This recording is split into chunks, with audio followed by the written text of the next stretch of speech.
अर्जुन का कर्ण को फटकारना।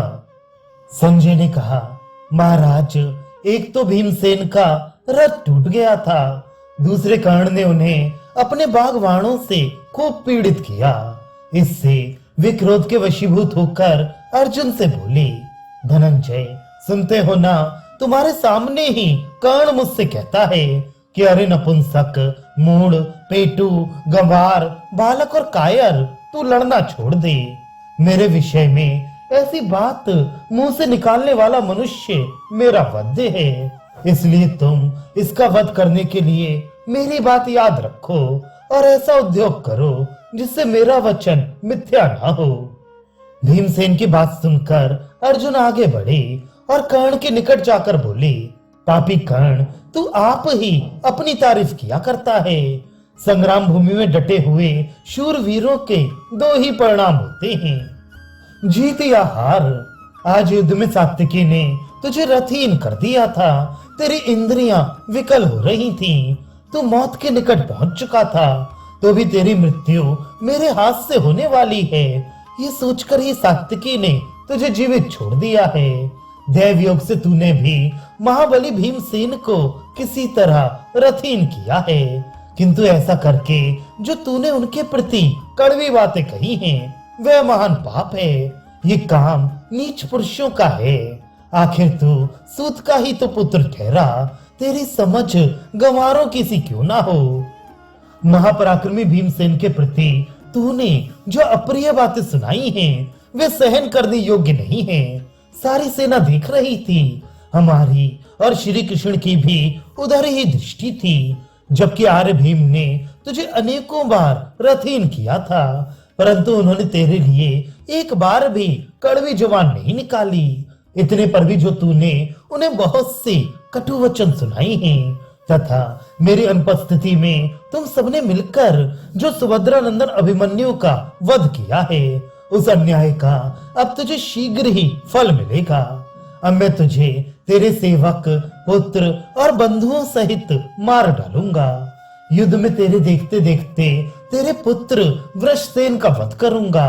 उस समय मोहवश यदि दूसरे राजा भी मेरे पास आ जाएंगे तो उनका भी संहार कर डालूंगा। ये बात मैं अपने शस्त्रों की शपथ खाकर कहता हूँ। इस प्रकार जब अर्जुन ने कर्ण के पुत्र का वध करने की प्रतिज्ञा की, उस समय रथियों ने महान तुमुल्लाद किया। वह अत्यंत भयंकर संग्राम अभी चल ही रहा था, इतने में सूर्य अस्ताचल पर पहुंच गए। अर्जुन की प्रतिज्ञा पूरी हो चुकी थी, अतः भगवान श्री कृष्ण ने उन्हें छाती से लगाकर कहा, विजय, बड़े सौभाग्य की बात है कि तुमने अपनी बहुत बड़ी प्रतिज्ञा पूर्ण कर ली। ये भी बहुत अच्छा हुआ कि पापी वृषक्षत्र अपने पुत्र के साथ मारा गया। भारत कौरव सेना के मुकाबले में आकर देवताओं का दल भी परास्त हो सकता है, इसमें तनिक भी संदेह नहीं है। अर्जुन, मैं तो तीनों लोकों में तुम्हारे सिवा किसी दूसरे पुरुष को ऐसा नहीं देखता जो इस सेना के साथ लोहा ले सके। तुम्हारा बल और पराक्रम रुद्र, इंद्र और यमराज के समान है। आज अकेले तुमने जैसा पुरुषार्थ किया है, ऐसा कोई भी नहीं कर सकता। इसी प्रकार जब तुम बंधु बांधवों सहित कर्ण को मार डालोगे तो पुनः तुम्हें मैं बधाई दूंगा। अर्जुन ने कहा, माधव, यह तो तुम्हारी ही कृपा है जिससे मैंने प्रतिज्ञा पूरी की। तुम जिनके स्वामी हो, रक्षक हो, उनकी विजय होने में आश्चर्य ही क्या है। अर्जुन के ऐसा कहने पर भगवान धीरे धीरे घोड़ों को हाँकते हुए चले और युद्ध का वे दारुण दृश्य अर्जुन को दिखाने लगे। वे बोले, अर्जुन, जो लोग युद्ध में विजय और महान सुयश पाने की इच्छा कर रहे थे, वे ही शूरवीर नरेश आज तुम्हारे बाणों से मरकर पृथ्वी पर सो रहे हैं। इनके शरीर का मर्म स्थान छिन्न भिन्न हो गया है। ये बड़ी विकलता के साथ मृत्यु को प्राप्त हुए हैं। यद्यपि इनकी देह में प्राण नहीं है, तो भी बदन पर दमकती हुई दीप्ति के कारण ये जीवित से दिखाई दे रहे हैं। साथ ही इनके नाना प्रकार के अस्त्र शस्त्र तथा वाहन यहाँ पड़े हुए हैं, जिससे रणभूमि भर गई है। इस प्रकार संग्राम भूमि का दर्शन कराते हुए भगवान कृष्ण ने स्वजनों के साथ अपना पांचजन्य शंख बजाया।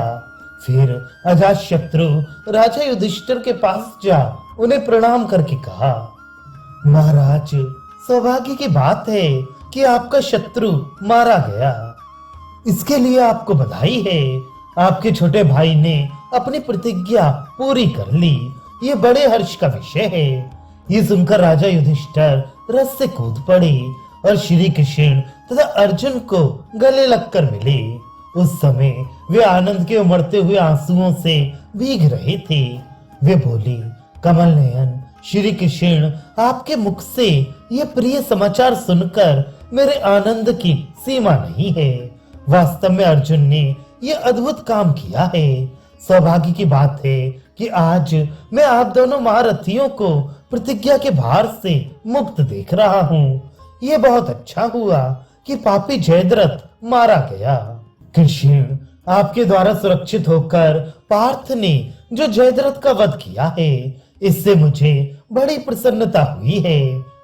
आप तो सदा सब प्रकार से हमारे प्रिय और हित के साधन में ही लगे रहते हैं। जनार्दन, जो काम देवताओं से भी नहीं हो सकता था, उसे अर्जुन ने आपके ही बुद्धि, बल और पराक्रम से संपन्न किया है। ये चराचर जगत आपकी ही कृपा से अपने अपने वर्णाश्रम उचित मार्ग में स्थित हो, जप, होम आदि कर्मों में प्रवृत्त होता है। पहले ये सारा दृश्य प्रपंच एकांत में निमग्न अंधकारमय था। आपके अनुग्रह से ये पुनः जगत के रूप में प्रकट हुआ है। आप संपूर्ण लोकों की सृष्टि करने वाले अविनाशी परमेश्वर हैं। आप ही इंद्रियों के अधिष्ठाता हैं। जो आपका दर्शन पा जाते हैं, उन्हें कभी मोह नहीं होता। आप पुराण पुरुष हैं, परम देव हैं, देवताओं के भी देवता, गुरु एवं सनातन हैं। जो लोग आपकी शरण में जाते हैं, वे कभी मोह में नहीं पड़ते। ऋषिकेश, आप आदि अंत से रहित विश्व विधाता और अविकारी देवता हैं। जो आपके भक्त हैं, वे बड़े बड़े संकटों से पार हो जाते हैं। आप परम पुरातन पुरुष हैं, पर से भी पर हैं। आप परमेश्वर की शरण लेने वाले भक्त को मुक्ति प्राप्त होती है। चारों वेद जिनका यशगान करते हैं, जो सभी वेदों में गाए जाते हैं, उन महात्मा श्री कृष्ण की शरण लेकर मैं अनुपम कल्याण प्राप्त करूंगा। पुरुषोत्तम, आप परमेश्वर हैं, ईश्वरों के ईश्वर हैं, पशु पक्षी तथा मनुष्यों के भी ईश्वर हैं। अधिक क्या कहें, जो सबके ईश्वर हैं, उनके भी आप ही ईश्वर हैं। मैं आपको नमस्कार करता हूँ। माधव, आप ही सबकी उत्पत्ति और प्रलय के कारण हैं, सबके आत्मा हैं। आपका अभ्युदय हो। आप धनंजय के मित्र, हेतु और रक्षक हैं। आपके शरण में जाने से मनुष्य की सुखपूर्वक उन्नति होती है। भगवान, प्राचीन महर्षि मार्कंडेय जी आपके चरित्रों को जानने वाले हैं। उन्होंने कुछ दिन पहले आपके महात्म्य और प्रभाव का वर्णन किया था। असित, देवल, महातपस्वी नारद और मेरे पितामह व्यास जी ने भी आपकी महिमा का गायन किया है। आप तेज स्वरूप, पर ब्रह्म, सत्य, महान तप, कल्याणमय तथा जगत के आदि कारण हैं। आप ही ने इस स्थावर जंगम रूप जगत की सृष्टि की है। जगदीश्वर जब प्रलय काल उपस्थित होता है, उस समय ये आदि अंत से रहित आप परमेश्वर में ही लीन हो जाता है। वेदों के विद्वान आपको धाता, अजन्मा, अव्यक्त, भूतात्मा, महात्मा, अनंत तथा विश्वतोमुख आदि नामों से पुकारते हैं। आपका रहस्य गुण है। आप सबके आदि कारण और इस जगत के स्वामी हैं। आप ही परम देव नारायण, परमात्मा और ईश्वर हैं। ज्ञान स्वरूप श्री हरि और मुमुक्षुओं के आश्रय भूत भगवान विष्णु भी आप ही हैं। आपके तत्व को देवता भी नहीं जानते। ऐसे सर्वगुण संपन्न आप परमात्मा को हमने अपना सखा बनाया है। युधिष्ठिर के इस प्रकार कहने पर भगवान श्री कृष्ण बोले, धर्मराज, आपकी उग्र तपस्या, परम धर्म, साधुता तथा सरलता से ही पापी जयद्रथ मारा गया है। संसार में शस्त्र ज्ञान, बाहुबल, धैर्य, शीघ्रता तथा अमोघ बुद्धि में कहीं कोई भी अर्जुन के समान नहीं है। इसी से आपके छोटे भाई ने रणभूमि में शत्रु सेना का संहार करके सिंधुराज का मस्तक काट डाला है। ये सुनकर युधिष्ठिर ने अर्जुन को गले लगाया और उनके बदन पर हाथ फेर कर शाबाशी देते हुए कहा, अर्जुन, जिसे इंद्र सहित संपूर्ण देवता भी नहीं कर सकते थे, वह काम आज तूने कर दिखाया है। सौभाग्य का विषय है कि इस समय तुम्हारे सिर का भार उतर गया। जयद्रथ को मारकर तुमने अपनी प्रतिज्ञा पूरी की। तदनंतर शूरवीर भीमसेन और सात्विकी ने भी धर्मराज को प्रणाम किया। उनके साथ पांचाल देशीय राजकुमार भी थे। उन दोनों वीरों को हाथ जोड़कर खड़े हुए देखकर युधिष्ठिर ने उनका अभिनंदन किया। वे बोले, आज बड़े आनंद की बात है कि तुम दोनों को मैं सैन्य रूपी सागर से मुक्त देख रहा हूँ। तुम दोनों युद्ध में विजयी हुए। तुम्हारे मुकाबले में आकर द्रोणाचार्य और कृतवर्मा परास्त हो गए। अनेकों प्रकार के शस्त्रों से तुमने कर्ण को हराया और राजा शल्य को भी मार भगाया। अब तुम्हें सकुशल देखकर मुझे बड़ी प्रसन्नता हो रही है। तुम लोग मेरी आज्ञा का पालन करते और मेरे प्रति गौरव के बंधन में बंधे रहते हो। संग्राम में तुम्हारी कभी हार नहीं होती। तुम दोनों बिल्कुल मेरे कहने के अनुरूप हो।